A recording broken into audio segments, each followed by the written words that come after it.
ട്രെയിനിൽ ലേഡീസ് കമ്പാർട്ട്മെന്റിൽ യാത്രക്കാരിക്ക് നേരെ അതിക്രമം. രക്ഷപ്പെടാൻ വേണ്ടി ട്രെയിനിൽ നിന്ന് ചാടിയ യുവതിയെ ഗുരുതര പരിക്കുകളോടെ ആശുപത്രിയിൽ പ്രവേശിപ്പിച്ചു. ശ്രീധരനാണ് വിവരങ്ങൾ നൽകുന്നത്. ശ്രീധരൻ, കേരളത്തിൽ ഇതുപോലെ മുമ്പ് സംഭവിച്ചിട്ടുണ്ട്.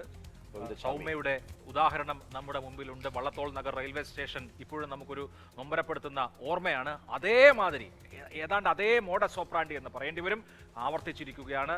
വളരെ ഗുരുതരമാണോ ഈ യുവതിയുടെ അവസ്ഥ? ഇരയാക്കപ്പെട്ട യുവതി അപകടനില തരണം ചെയ്തിട്ടുണ്ട്. സെക്കന്ദരാബാദിൽ നിന്ന് മേൽച്ചലിലേക്ക് പോയ ട്രെയിനിലാണ് ഈ യുവതിക്ക് അതിക്രമം നേരിടേണ്ടി വന്നത്. ഈ കമ്പാർട്ട്മെന്റിൽ, ലേഡീസ് കമ്പാർട്ട്മെന്റിലായിരുന്നു യുവതി ഉണ്ടായിരുന്നത്. ഇവിടെ യാത്രക്കാർ വളരെ കുറഞ്ഞ സമയത്ത് ഈ യുവതി മാത്രം ഒരു വശത്തിരിക്കുകയായിരുന്നു. ഈ പ്രതി പെട്ടെന്ന് വന്ന് ഇവരോട് ലൈംഗിക തൊഴിലാളിയാണോ എന്ന് ചോദിച്ചു. യുവതി അല്ലെന്ന് മറുപടി നൽകി അവിടെ നിന്ന് ഒഴിഞ്ഞു മാറിപ്പോയി.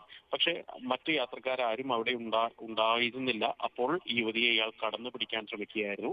പെട്ടെന്ന് ഭയന്നു പോയ യുവതി പെട്ടെന്ന് തന്നെ ട്രെയിനിൽ നിന്ന് എടുത്ത് പുറത്തേക്ക് ചാടുകയായിരുന്നു. തലയൊക്കെ പൊട്ടി രക്തം വാർന്ന നിലയിലായിരുന്നു ഇവരുടെ അവസ്ഥ ഉണ്ടായിരുന്നത്. ഏതായാലും പിന്നീട് റെയിൽവേ പോലീസും എത്തിയാണ് ഇവരെ ആശുപത്രിയിൽ പ്രവേശിപ്പിച്ചത്.